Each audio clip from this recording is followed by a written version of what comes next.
Hello दोस्तों, स्वागत है आपका हमारे चैनल यूपी एग्जाम क्रिजर में।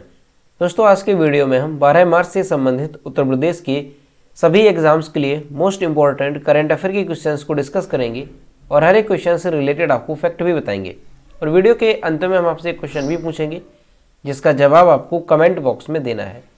और अगर आपको इसकी PDF डाउनलोड करनी है तो इसकी PDF आप हमारे टेलीग्राम ग्रुप से डाउनलोड कर सकते हैं। टेलीग्राम ग्रुप की लिंक आपको वीडियो के डिस्क्रिप्शन में मिल जाएगी। तो चलिए शुरू करते हैं। आज का सेशन शुरू करने से पहले हम कल के क्वेश्चंस का रिवीजन करेंगे। कल का पहला क्वेश्चन है, हाल ही में किसने नसीम इक्तिदार अली की उर्दू किताब वजूद के टुकड़े का अंग्रेजी अनुवाद किया है? इसका जो करेक्ट आंसर है वो है ऑप्शन नंबर सी, ए और बी दोनों, यानी डॉक्टर मंसूर हसन और प्रोफेसर अशफाक अनीस ने मिलकर के जो उर्दू किताब थी वजूद के टुकड़े, इसका अंग्रेजी अनुवाद किया। और दोस्तों, इस पुस्तक को कहाँ पर विमोचन किया गया इस पुस्तक का? तो लखनऊ में इस पुस्तक का विमोचन किया गया है। अगला क्वेश्चन है, भारत की सबसे बड़ी तैरती सौर ऊर्जा परियोजना का उद्घाटन किस राज्य में किया गया? इसका जो करेक्ट आंसर है वो है ऑप्शन नंबर बी, तमिलनाडु में। और दोस्तों, उत्तर प्रदेश करंट अफेयर की लास्ट 1 ईयर की अगर आपको PDF डाउनलोड करनी है तो इसकी लिंक आपको वीडियो के डिस्क्रिप्शन में मिल जाएगी। वहाँ से आप इस PDF को डाउनलोड कर सकते हैं। इस PDF में हमने जनवरी से लेकर के दिसंबर 2021 तक, यानी साल 2021 के उत्तर प्रदेश करंट अफेयर के सभी इंपॉर्टेंट क्वेश्चंस को विस्तार पूर्वक बताया है। और दोस्तों, इसके साथ ही अगर आपको केवल जनवरी मंथ या फरवरी मंथ 2022 की PDF डाउनलोड करनी है तो इसकी लिंक भी आपको वीडियो के डिस्क्रिप्शन में मिल जाएगी। तो वहाँ से आप ये दोनों PDF डाउनलोड कर सकते हैं। और दोस्तों, PDF डाउनलोड करने में अगर कोई भी प्रॉब्लम होती है तो साइट पर आपको WhatsApp नंबर और ईमेल मिल जाएगा जिस पर आप कांटेक्ट कर सकते हैं। अगला क्वेश्चन है, हाल ही में किस खिलाड़ी ने प्रथम श्रेणी क्रिकेट के सभी प्रारूपों से संन्यास लिया? इसका जो करेक्ट आंसर है वो है option number A, S Suryavanshi ने। अगला क्वेश्चन है, किस राज्य ने मिशन इंद्रधनुष में पहला स्थान हासिल किया? इसका जो करेक्ट आंसर है वो है ऑप्शन नंबर डी, ओडिशा ने। अगला क्वेश्चन है, किस IIT संस्था ने परम गंगा नाम से एक सुपर कंप्यूटर स्थापित किया है? इसका जो करेक्ट आंसर है वो है option number C, IIT Roorkee ने। अगला क्वेश्चन है, अंतर्राष्ट्रीय महिला दिवस 2022 के उपलक्ष्य में भारत का पहला 100% महिला स्वामित्व वाला औद्योगिक पार्क किस शहर में खोला गया? इसका जो करेक्ट आंसर है वो है ऑप्शन नंबर ए, तेलंगाना के हैदराबाद में।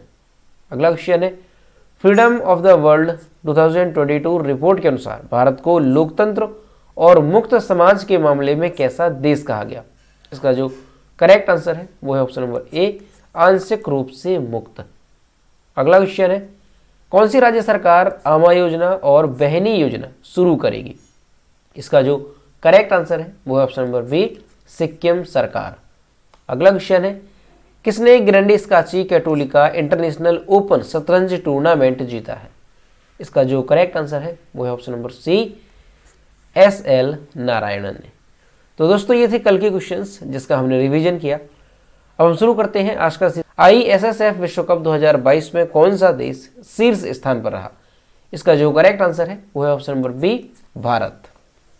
अंतर्राष्ट्रीय निशानेबाजी खेल महासंघ द्वारा मिस्र के काहिरा में आयोजित ISSF विश्व कप 2022 में भारत ने पदक तालिका में पहला स्थान हासिल किया। भारत ने कुल 7 पदक जीते, जिनमें से भारत ने 4 स्वर्ण पदक, 2 रजत पदक और 1 कांस्य पदक के साथ पदक तालिका में पहला स्थान हासिल किया।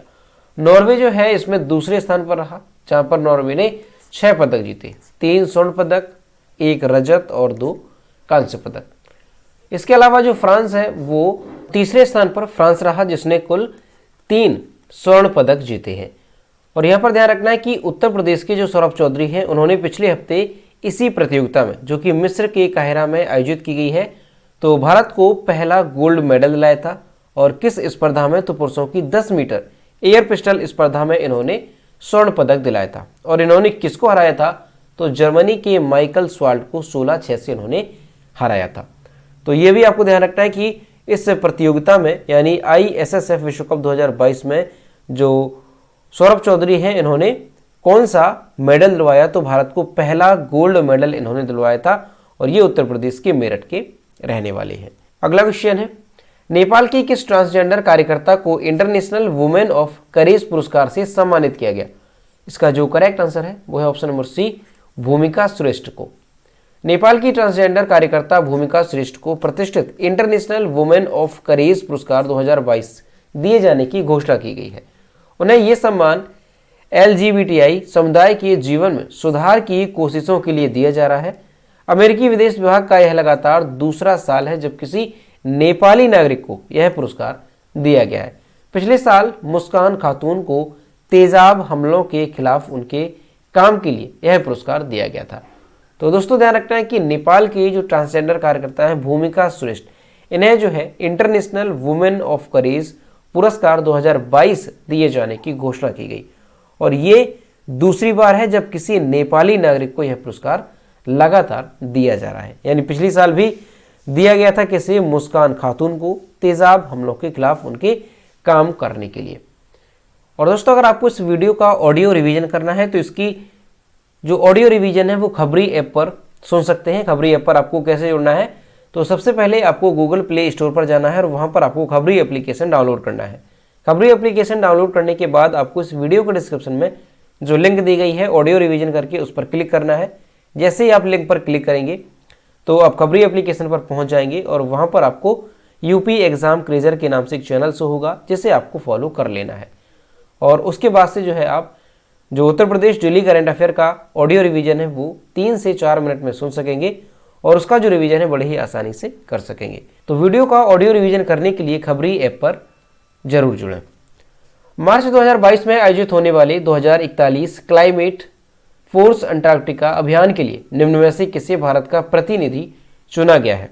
इसका जो करेक्ट आंसर है वो है option number C, Arushi Verma को। आरुषि वर्मा को 2041 जलवायु बल अंटार्कटिका अभियान में भारत का प्रतिनिधित्व करने के लिए चुना गया है जो मार्च 2022 में आयोजित होने वाली है। वे पिस्टल और ट्रैप शूटिंग में एक राष्ट्रीय स्तर की निशानेबाज और एक राज्य और उत्तरी भारत चैंपियन और राष्ट्रीय पदक विजेता और एक सक्रिय पर्यावरणविद हैं। उन्हें हंस फाउंडेशन द्वारा पूरी तरह से समर्थन और प्रायोजित किया जाएगा।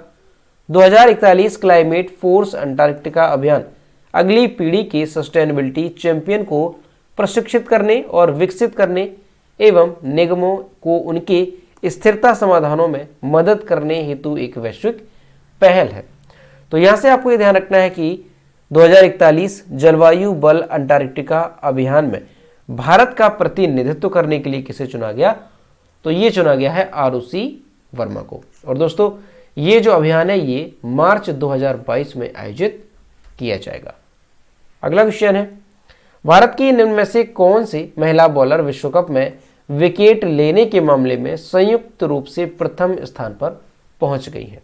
इसका जो करेक्ट आंसर है वो है option number A, Jhulan Goswami. और यहां पर इमेज में देख सकते हैं ये है झूलन गोस्वामी जो कि विश्व कप में विकेट लेने के मामले में संयुक्त रूप से प्रथम स्थान पर पहुंच गई है। भारतीय महिला क्रिकेट टीम की अनुभवी तेज गेंदबाज झूलन गोस्वामी ने आईसीसी महिला वर्ल्ड कप 2022 में न्यूजीलैंड के खिलाफ एक विकेट लेकर के इतिहास रच दिया। झूलन गोस्वामी ने न्यूजीलैंड की पारी के आखिरी ओवर में कैटी मार्टिन को क्लीन बोल्ड करके विश्व रिकॉर्ड की बराबरी की। झूलन गोस्वामी आईसीसी महिला वर्ल्ड कप इतिहास में सबसे ज्यादा विकेट लेने के मामले में संयुक्त रूप से शीर्ष पर पहुंच गई हैं। झूलन का यह महिला वर्ल्ड कप में 39वां विकेट था। उन्होंने ऑस्ट्रेलिया की लिन फुल्सन की बराबरी की है।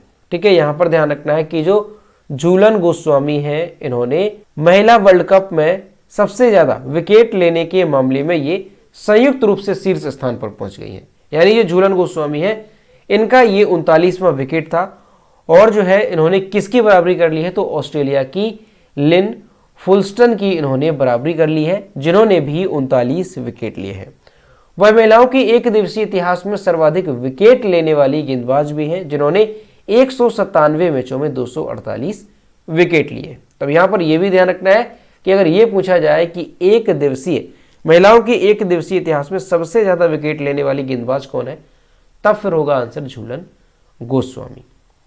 ठीक है, तो यहां पर अच्छे से ध्यान रखना है, क्वेश्चन काफी इंपॉर्टेंट है कि जो झूलन गोस्वामी है ये आईसीसी महिला वर्ल्ड कप इतिहास में सबसे ज्यादा विकेट लेने के मामले में संयुक्त रूप से शीर्ष पर पहुंच गई हैं। अगला क्वेश्चन है, कैटलिन नोवाक को किस देश में पहली महिला राष्ट्रपति के तौर पर चुना गया है? इसका जो करेक्ट आंसर है वो है ऑप्शन नंबर बी, हंगरी की। हंगरी की संसद ने कैटलिन नोवाक को आगामी 5 वर्षों के कार्यकाल के लिए देश की पहली महिला राष्ट्रपति के रूप में चुना है। नोवाक, जिन्होंने हाल ही में परिवार नीति मंत्री के रूप में कार्य किया, तो उन्होंने अपने चुनाव को महिलाओं की जीत के रूप में चित्रित किया है। नोवाक ओरबर्न की शासित दक्षिणपंथी फाइड्स पार्टी के सह संस्थापक जेनोस एडर का स्थान लेंगी, जिन्होंने 2012 से इस पद पर कार्य किया है। एडर का कार्यकाल 10 मई को समाप्त होने के बाद वह पदभार ग्रहण करेंगी। तो दोस्तों, जो कैटलिन नोवाक है ये जो है काफ़ी ज़्यादा चर्चा में क्यों है? क्योंकि हंगरी में जो है पहली बार किसी महिला को राष्ट्रपति के रूप में चुना गया, तो इस वजह से ये काफ़ी ज़्यादा चर्चा में है। तो यहाँ पर आपको ध्यान रखना है कि हंगरी की पहली महिला राष्ट्रपति के रूप में किसे चुना गया? तो कैटलिन नोवाक को। दोस्तों, हंगरी की अगर बात की जाए कि हंगरी की कैपिटल क्या है, तो बुडापेस्ट हंगरी की कैपिटल है। और हंगरी की करेंसी क्या है? तो हंगेरियन फॉरेंट हंगरी की करेंसी है। और राष्ट्रपति कौन बन गई है? तो कैटलिन नोवाक। अगला क्वेश्चन है, हाल ही में किस राज्य सरकार ने सुषमा स्वराज पुरस्कार की घोषणा की है? इसका जो करेक्ट आंसर है वो है ऑप्शन नंबर सी, हरियाणा सरकार ने। हरियाणा के मुख्यमंत्री मनोहर लाल खट्टर ने राज्य का बजट पेश करते हुए महिलाओं के लिए अंतर्राष्ट्रीय और राष्ट्रीय क्षेत्रों में जीवन के विभिन्न क्षेत्रों में उनकी महत्वपूर्ण उपलब्धियों या योगदान के लिए सुषमा स्वराज पुरस्कार की घोषणा की है। सुषमा स्वराज पुरस्कार में प्रशस्ति पत्र के साथ 5 लाख रुपए राशि दी जाती है। सुषमा स्वराज सुप्रीम कोर्ट की वकील होने के साथ साथ एक भारतीय राजनीतिज्ञ भी थी। वह भारतीय जनता पार्टी की एक वरिष्ठ सदस्य थी, जिन्होंने पहली नरेंद्र मोदी सरकार यानी 2014 से 2019 के दौरान जो है भारत के विदेश मंत्री के रूप में कार्य किया था। और इंदिरा गांधी के बाद वह इस पद पर काबिज होने वाली दूसरी महिला थी। तो दोस्तों, यहाँ से ध्यान रखना है कि सुषमा स्वराज पुरस्कार की घोषणा जो है वो किस राज्य में की गई है? तो हरियाणा के जो मुख्यमंत्री हैं मनोहर लाल खट्टर, उन्होंने सुषमा स्वराज पुरस्कार की घोषणा की है। और ये जो सुषमा स्वराज पुरस्कार होगा, इसके साथ कितने रुपए की धनराशि दी जाएगी? तो 5 लाख रुपए की पुरस्कार राशि जो है इसमें दी जाएगी। अब दोस्तों, यहाँ पर हरियाणा की बात है, तो ये है मैप में हरियाणा। हरियाणा की कैपिटल है चंडीगढ़। हरियाणा के चीफ मिनिस्टर है मनोहर लाल खट्टर और हरियाणा के गवर्नर है बंडारू दत्तात्रेय। और हरियाणा में लोकसभा सीटों की संख्या कितनी है? तो 10 यहाँ पर लोकसभा सीटों की संख्या है और 5 यहाँ पर राज्यसभा सीटों की संख्या है। अगला क्वेश्चन है, Skoch state of governance ranking 2021 में किस राज्य को पहला स्थान मिला? इसका जो करेक्ट आंसर है वो है option number B, Andhra Pradesh को। आंध्र प्रदेश ने लगातार दूसरे वर्ष Skoch state of governance ranking में अपना नंबर 1 स्थान बरकरार रखा है। एक विज्ञप्ति के अनुसार राज्य ने लगातार दूसरे वर्ष पहली रैंक बरकरार रखी। 2020 में भी आंध्र प्रदेश ने शासन में शीर्ष स्थान हासिल किया था। स्कॉच के अनुसार आंध्र प्रदेश 2018 में दूसरे स्थान पर था और बाद में 2019 में यह चौथे स्थान पर खिसक गया था, लेकिन 2020 में ये पहले स्थान पर रहा और 2021 में भी ये पहले स्थान पर रहा। दूसरे स्थान पर पश्चिम बंगाल और ओडिशा जो है ये तीसरे स्थान पर, गुजरात चौथे स्थान पर और महाराष्ट्र 5वें स्थान पर है और जो तेलंगाना है ये 6वें स्थान पर है। किस रैंकिंग में? तो ध्यान रखना है, Skoch state of governance ranking में ये जो आंध्र प्रदेश है ये पहले स्थान पर रहा।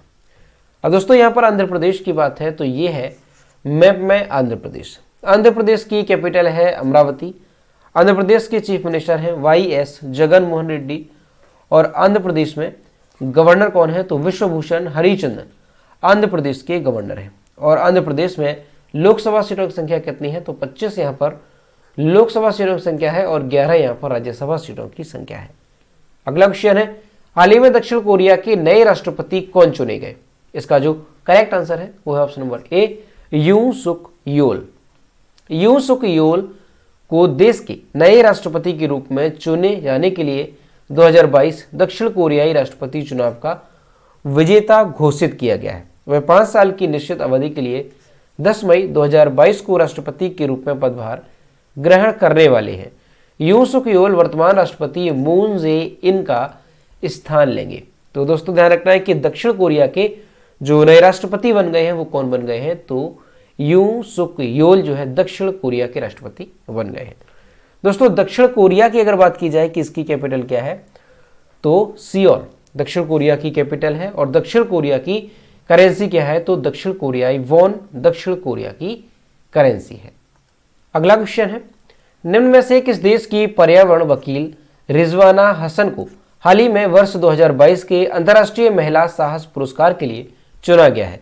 इसका जो करेक्ट आंसर है वो है ऑप्शन नंबर डी, बांग्लादेश। और यहाँ पर आप इमेज में देख सकते हैं, ये है बांग्लादेश की पर्यावरण वकील रिजवाना हसन, जिन्हें 2022 के अंतर्राष्ट्रीय महिला साहस पुरस्कार के लिए चुना गया है।